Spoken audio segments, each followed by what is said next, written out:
Verda, good morning. Hi. Hi. We've got some things going on. We Okay. usually do our big headlines at the top, but before we do that, we're in a brand new studio.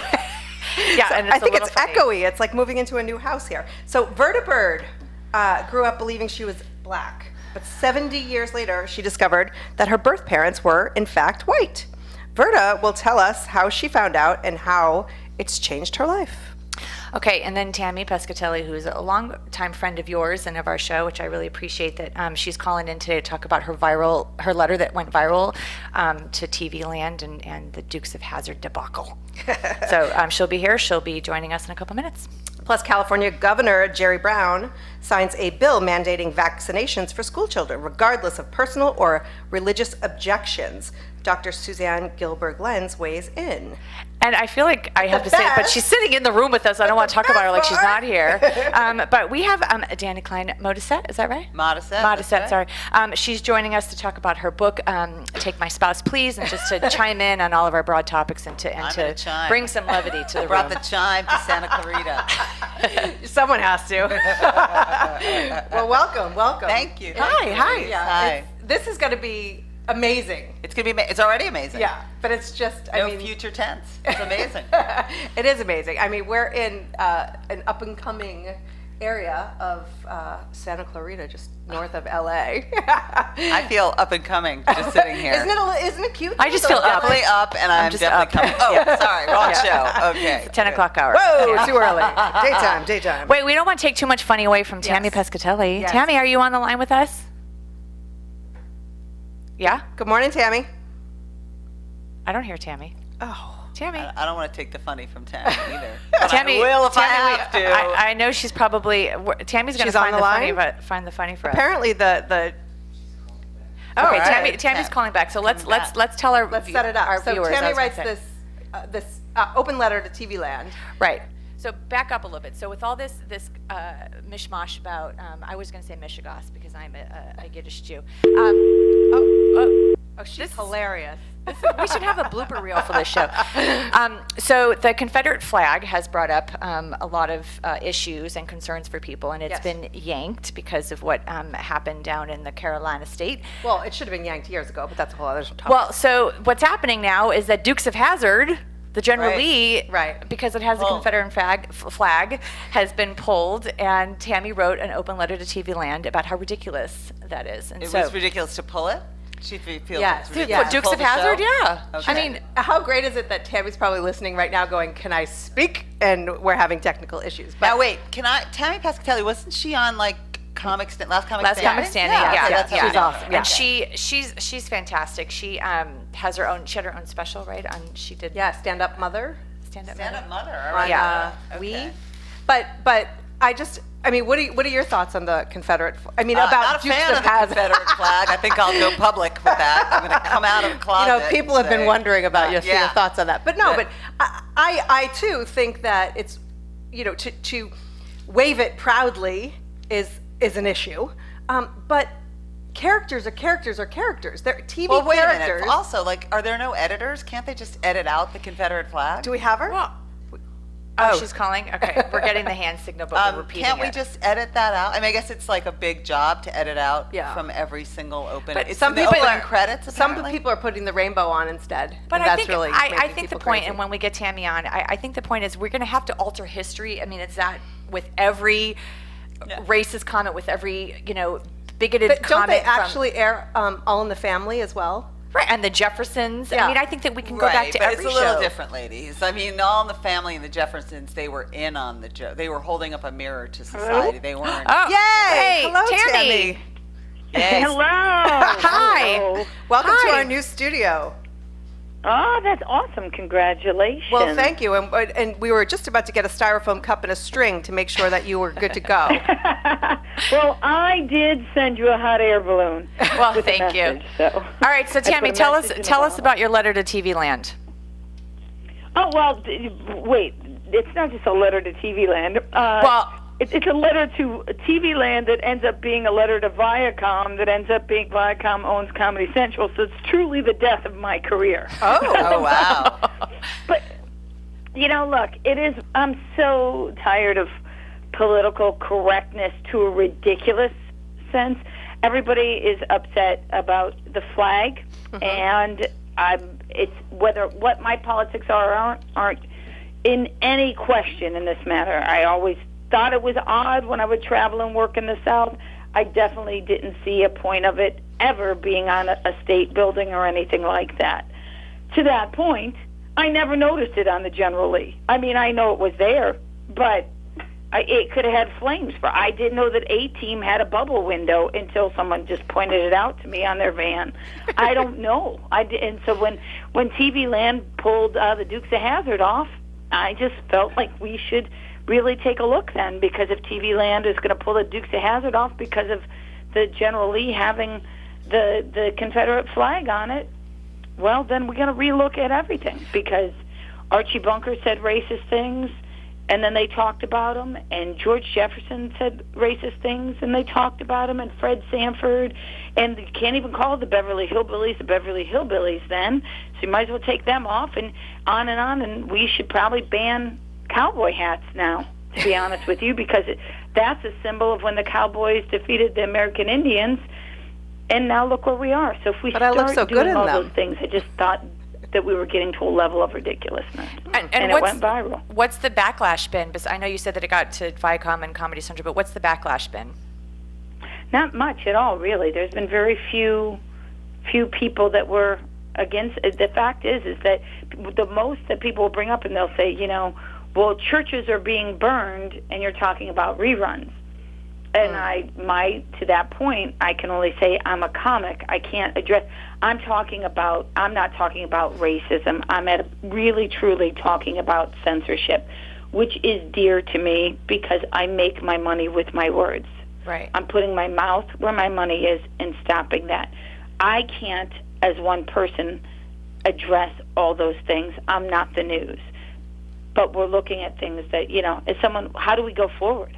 So we're really putting a slippery slope, is what I called it, to TVLand, because where do we go from here now? I mean, we're not allowed to have adjectives. We're not allowed to have descriptive words. I mean, it's just getting to a point now that we're lapping ourselves with this political correctness, and we're leaving we might as well be robots. Well, and I think that censorship, you're absolutely right, and I think that the Dukes of Hazzard kind of represent a time in history that we can look back on. But we have to take a break, Tammy. Thank you. Okay. I know, it's crazy. We need to have you back on because, technical and all that good stuff, but... I'm fully behind you. I support what you're doing, and I appreciate your honesty and your candor as always. Hey, that was nothing. The fact that I said yesterday... I said, here's a little tip if you're going swimming this holiday season to avoid shark attacks. Bring a buddy to push in front of the shark. That's where I'm getting backlash. That's when a lady called me a sick demon. I'm going to bring Donald Trump, but that's a whole other thing. Good for you. Keep on finding the funny, Tammy. Thank you so much for coming on. We appreciate it. All right, you're listening to Broadcast at KHTS, your hometown station. Welcome back to Broadcast. How come we're not periscoping this? I know, this is crazy. Of all the days that you want to periscope, we don't do it today. I mean, I'm sure Dani wasn't expecting when she came into our studio that she'd be using a porta potty in the back because the bathrooms aren't even Hello, in the is Jackie in? Hi, Verda. Verda. Verda is on the phone. How are you, Verda? Hello? Hello, can you hear me? Hi, Can you hear Verda. me? Hi, Verda. Yes. Are you there, Jackie? Yes, how are you? Pretty good. How are you today? Good. So, you are you're still trending here, making news. Really?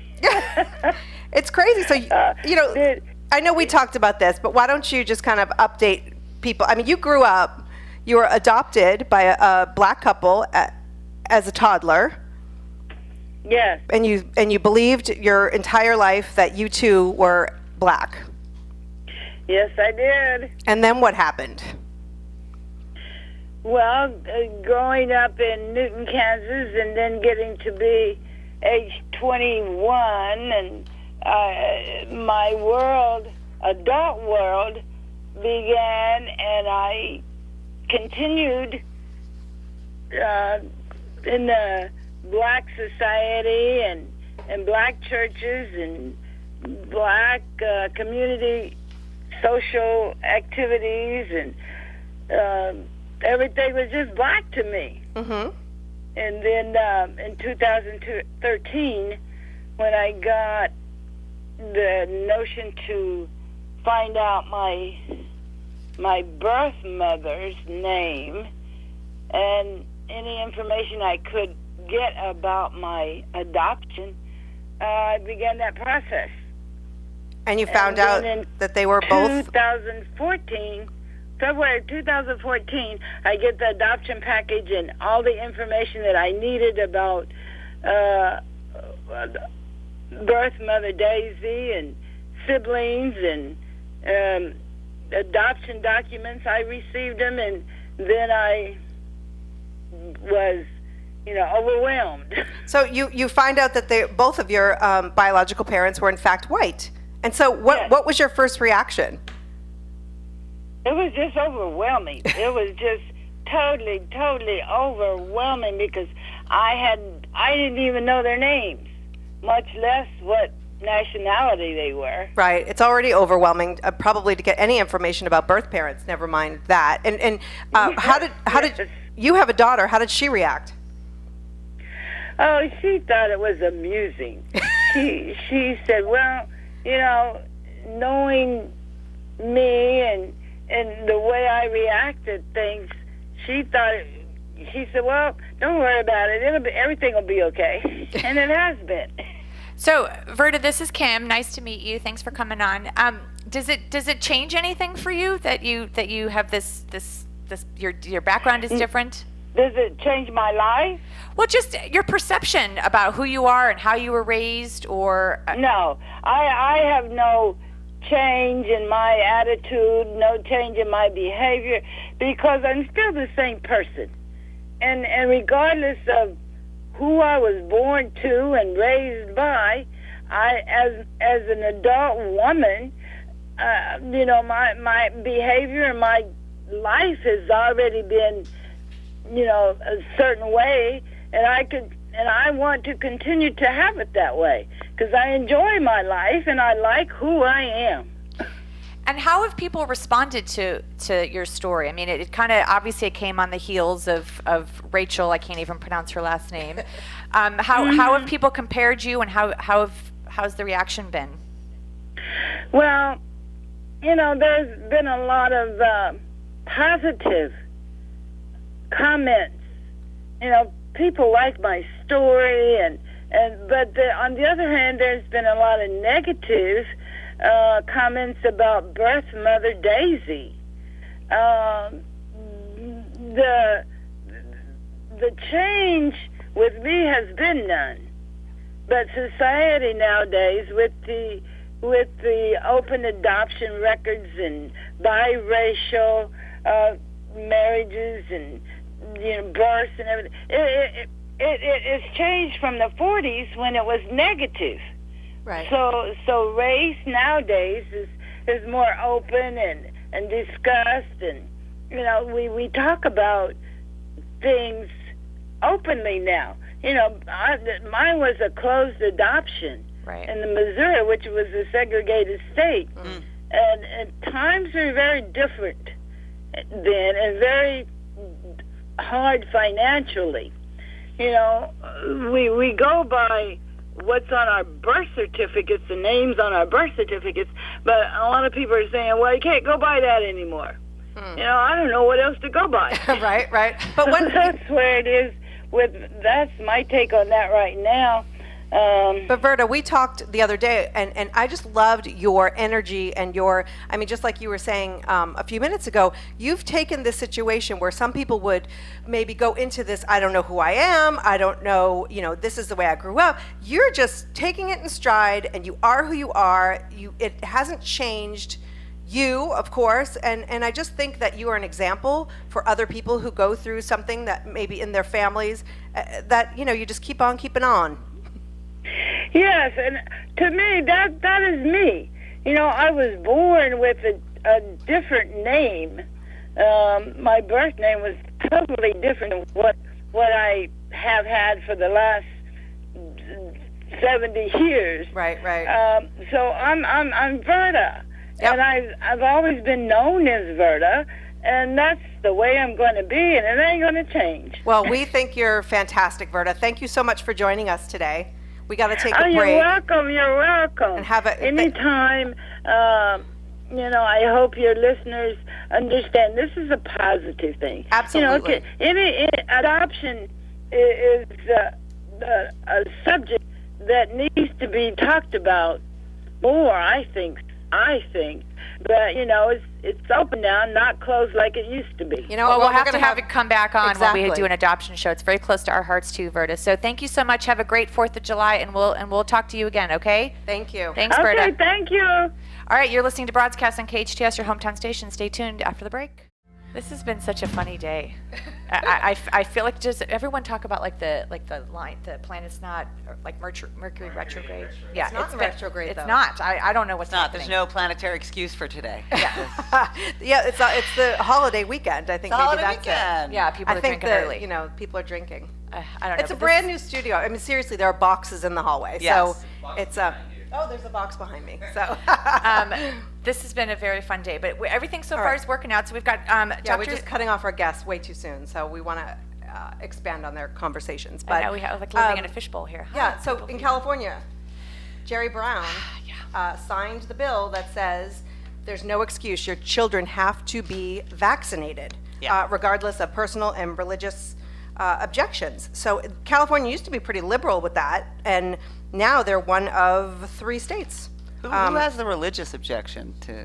Is there someone who? There has a are reli- some Yeah? religions. What would be the religious? I don't know, objections? but let's bring on Dr. Suzanne Gilbert-Lenz, who is our voice of reason, and we can kind of ask her our questions. I'd be interested. Hello, Dr. Suzanne. Wait, I'm a voice of reason? I should have done air quotes We're all with in reason. trouble now. I should have done air quotes, sorry. So, what do you think of this? What do I think of this new bill? Yes. I think it's really interesting. On the one hand, I will be honest with you, as a physician, I'm kind of relieved because it's I feel like it's sort of been like a stop the insanity moment. Like, oh my God. On the other hand, I feel like it's so punitive, and just as a human, I have some concerns about people to make choices about their kids. I think the problem has been that the anti-vax people feel that they have a right to make choices about their families and their kids' health, and I understand that, but they don't seem to understand, and they don't want to acknowledge or own that they're affecting all of our kids' health by their choices. And so why do their choices trump my choices? So I And have a really. that I have a problem with. I have as a physician. question. So it kind of loops back. I mean, Right. I feel I get where the anger is coming from here. And Jackie, you and I've known each other a long time, so you know that I almost suffer from seeing all sides of the issue. It's a little bit painful for me, but it's a really bold choice politically, to be honest, and in terms of health policy. Well, Dani had a question about you just said that they're affecting other children. Hi, I'm Dani. I'm representing the uninformed mom on this subject. Okay. My kids are long since vaccinated, and yes, I did do it. So, okay, anti-people, you can write in hate mail.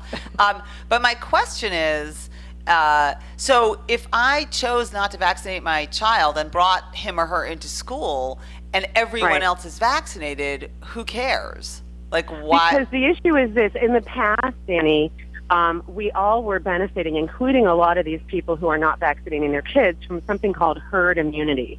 The problem is that herd immunity is only in effect, and I'm going to explain to you what herd immunity is in effect, when I think you have like 90 or 95% of the people in that, quote, herd vaccinated. What that means is that if your kid isn't vaccinated, or my kid isn't vaccinated, if 95% of the other children in the community Right. are vaccinated, it's very unlikely that the illness against which they were vaccinated will enter into the community and cause an outbreak. Right, that totally We're makes finding sense. that in some communities, and I will tell you, this is a white privilege issue, you guys. 100% Yeah, a white privilege issue. yeah. Because the communities that are falling below 50% are largely, and there's a study in the Journal of Pediatrics not that long ago showing this, demonstrating this. This is science. That in some communities we're falling below 50% vaccination. It tend to be upper middle class white communities. Yes. Where I'm going to just say, being an upper middle class white person, we do a lot of overthinking and we have white privilege. So like, like we get away with it until we go to Disneyland and we don't get away with it. Right, Well, right. I That makes sense. Thank you for explaining that herd thing. I also think, though, that, and maybe I'm wrong with my stats, but all the states require vaccination. It's just other states allow you to opt out for religious or personal beliefs. And so there's this like, But oh my God, California's... There's definitely a split, because I went online to look at this last night, and there's definitely a split. There are some states that are moving toward more exemption. There are some states that are cracking down on exemptions. It's interesting. It's a political thing. It's a reflection of the constituency, I think. Look, people's fears about severe reactions, it's not that nobody has severe reactions to vaccinations. I took the, obviously I take this seriously, and I wanted to make sure I was informed.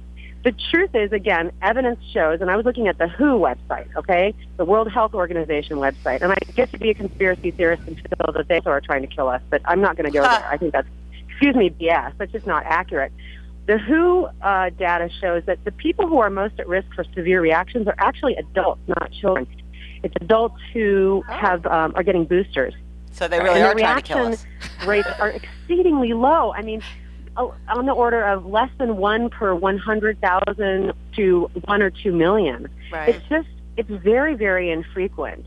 And again, I want to make it clear and remind everybody that even this bill that was passed in California, there are medical exemptions. Right. So if your kid has had Medical exemptions. demonstrated reactions, has immune compromise, has other reasons why it would be unsafe to be vaccinated, no one's requiring vaccination. Well, and the other thing too is that for kids that have been for parents that have opted for personal religious belief, they're grandfathered in. I mean, that's something that I think people haven't paid attention. Yeah, I did not know that. They're That's grandfathered really in. So if you've already gone through those steps, you don't have to change what you're doing, but it's for the new. Yeah, that's, again, I mean, this is where, and we can talk about this another time because now we have to go to break.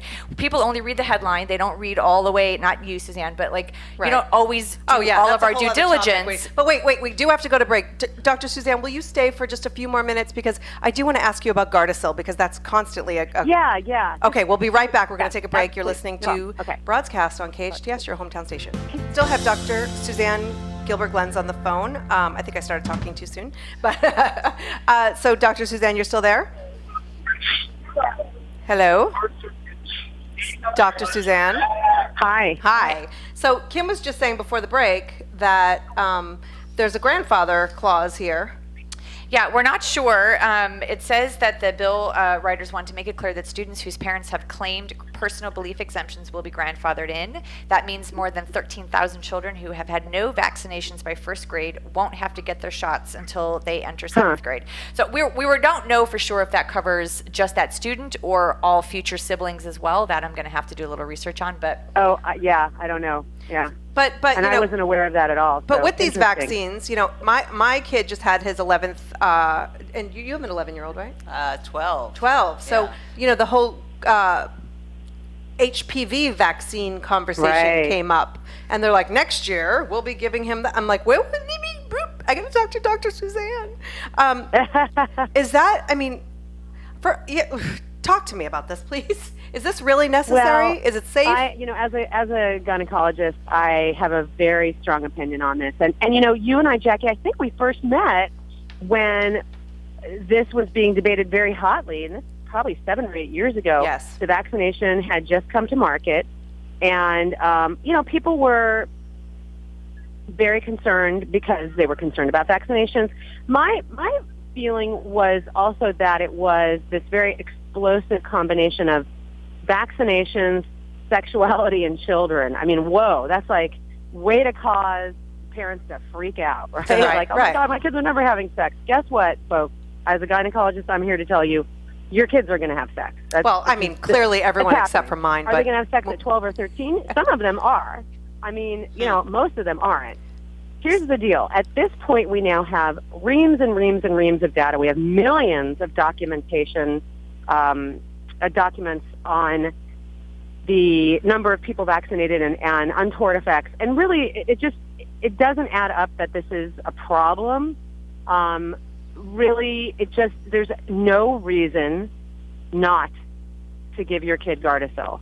When to give your Gardasil, I think, is more of a discussion. I think you have to be honest with yourself and know yourself and know your kid and know whether or not there really is an open discussion about sexuality, because you want to get your kid vaccinated before they start having sexual contact. How much time before? The data is just super clear. It's absolutely decreasing the rates of serious HPV infection that can lead to, in girls' case, cervical cancer. Penile cancer is exceedingly rare, but it does happen, not so much in developed nations where people have access to care. What's interesting is now there's going to be a new vaccination becoming available that protects against 9 subtypes of the virus, whereas right now we have one that is very well studied and protects against 4 subtypes: 2 that cause warts, and 2 that cause precancerous changes. So should we the cervix? Should we be waiting? The reality is, when you're in a society and a culture and in a demographic that has good access to care, it's less likely that you're going to develop cervical cancer and die from it. But you really don't want to be even in this sort of pre-cancer mode, because it creates a lot of emotional and physical trauma in terms of how we have to make diagnoses, biopsies, and surveillance, and it's very painful for people. And why would you not prevent that from your kid? I guess that is the question. So for me, the decision I made with my kids was, when my son entered high school, before he entered high school, I made sure that he got the series of vaccinations. My daughter, who's not listening, she's over by the table, who will be 15 and is entering high school, she is going to start her series of vaccinations this summer. Yeah. I know my kids. So you we wouldn't talk about necessarily do it at 12 years old. That's good. But you have to know your kid and know your doctor. I don't know if you need to start at 12. Okay. I think you need to know your kid. Yeah. Or be honest. But what are the side effects, since you've been through it once already? I haven't seen side effects. There's not, it's just like any other shot. There's a reaction at the site sometimes: redness, pain, swelling, that kind of thing. Oh. There was some major controversy very early on because there were some reports of girls dying and terrible things happening, and there were maybe 30 or 40 case reports which were thoroughly investigated, and none of them ever were able to be linked in a causative way to the vaccination. Right. They were correlated. In other words, they were timing related, like vaccination happened, problem happened, but there was never any evidence provided or proved that the vaccination caused these problems. And these are horrible tragedies, and some of them were explained by other means, and some of them are unexplained, and terrible things happen to people, and we don't always know why. But if we've had literally millions and millions of vaccinations without problems, to me that says the vaccination is safe.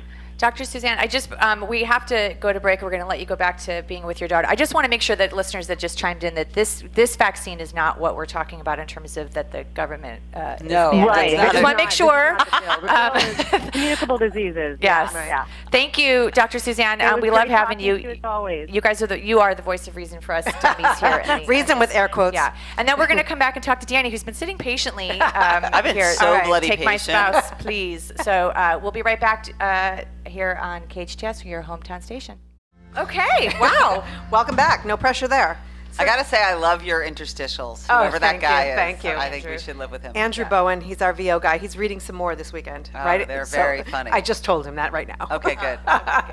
So, Dani, Yes. Klein Modisette, Yes.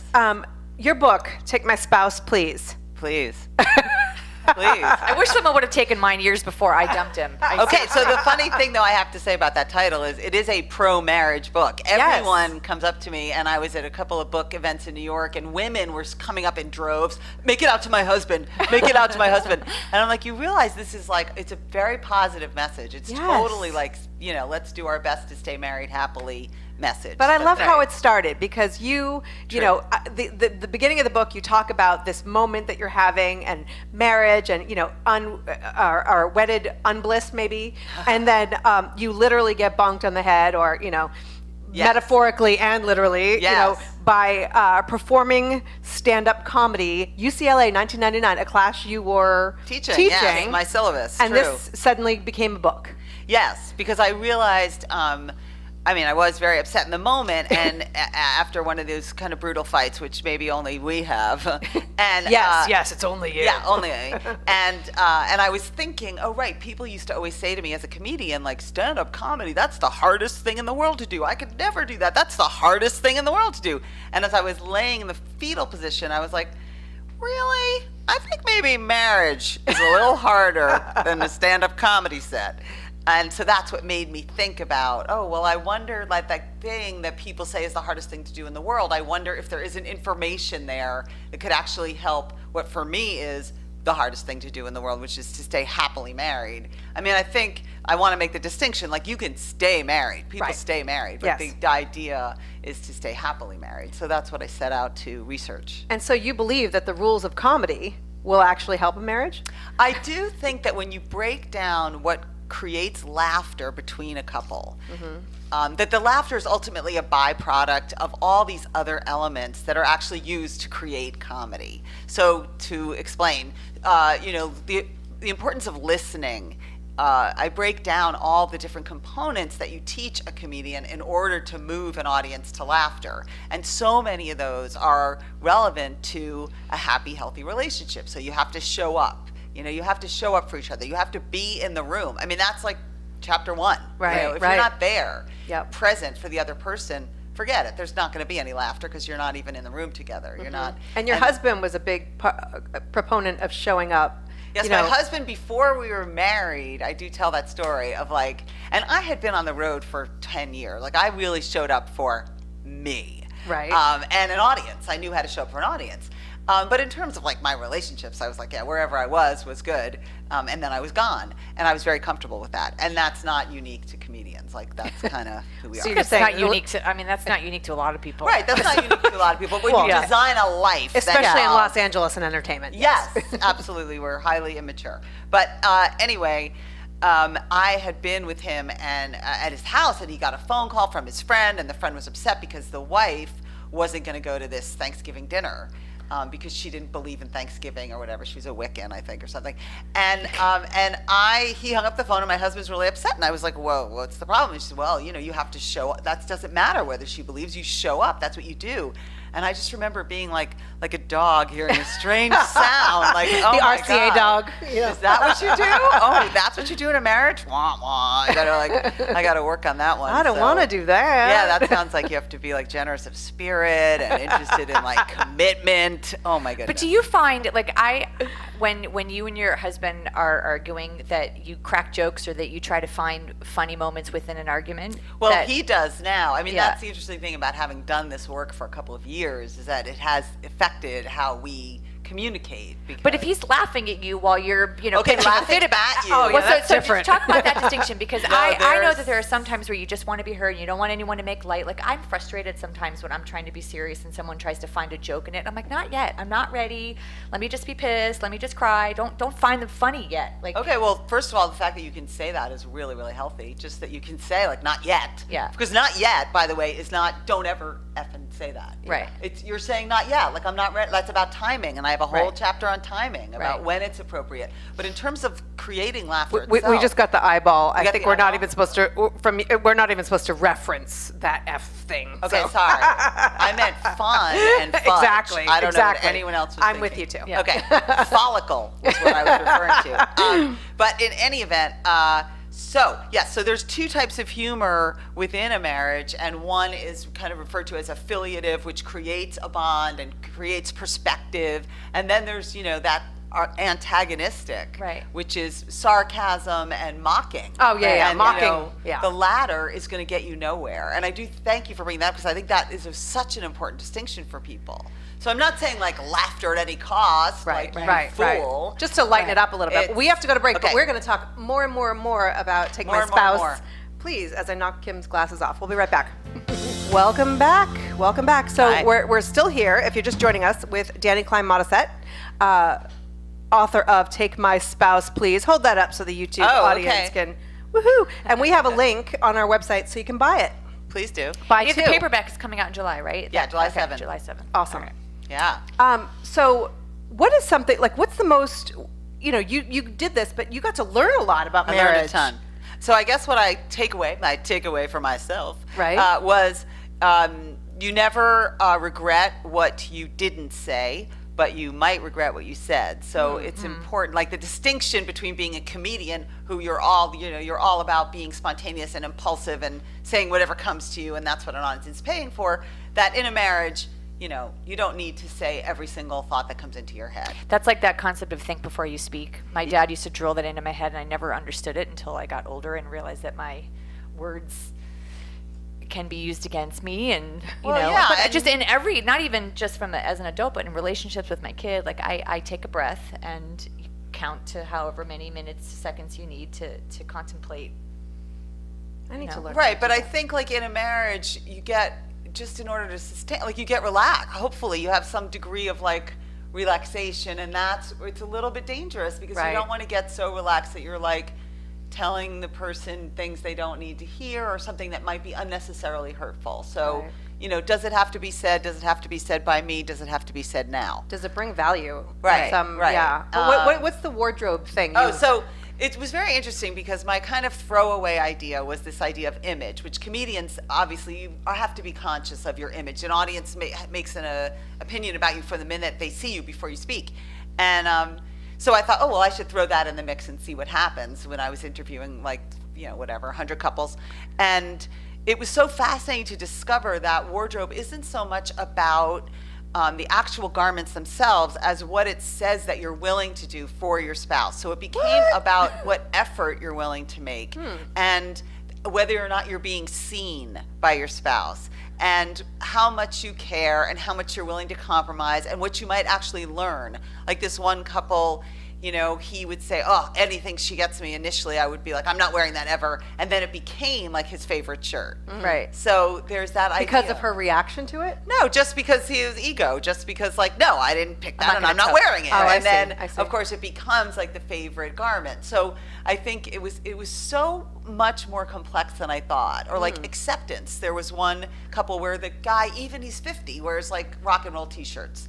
And he's never going to dress up, and that's just who he is. Right. And she had to just make peace with that, rather than continuing to like kind of fight it. It's just like, okay, that's who he is, and I have to have a sense of humor about it. And when I met with them, they just laughed and laughed about his, juvenile wardrobe. Like that was Right, just right. that Do you think it's became just funny. wardrobe, or do you think it's appearance in Oh, no, general? it's- I mean, it's- haircuts, weight gain, Yeah, all that it's stuff. all about personal maintenance and grooming, and just being responsive to your mate, like on Right, this right. very primal level, which is also very vulnerable. Well, So- one of the quotes in your book I found interesting, that you accepting your spouse's limitations helps to avoid a fight or something. Well, sure. I mean, hurting accepting your quote, but your spouse's Right. limitations and your own limitations. Right. Like not having, managing expectations was something that Right. came up a lot too with couples, and that I personally have really found to be a helpful tool. But I think the acceptance part too. I mean, and I am the resident single person. Oh, you're single? I don't think I knew that. Oh.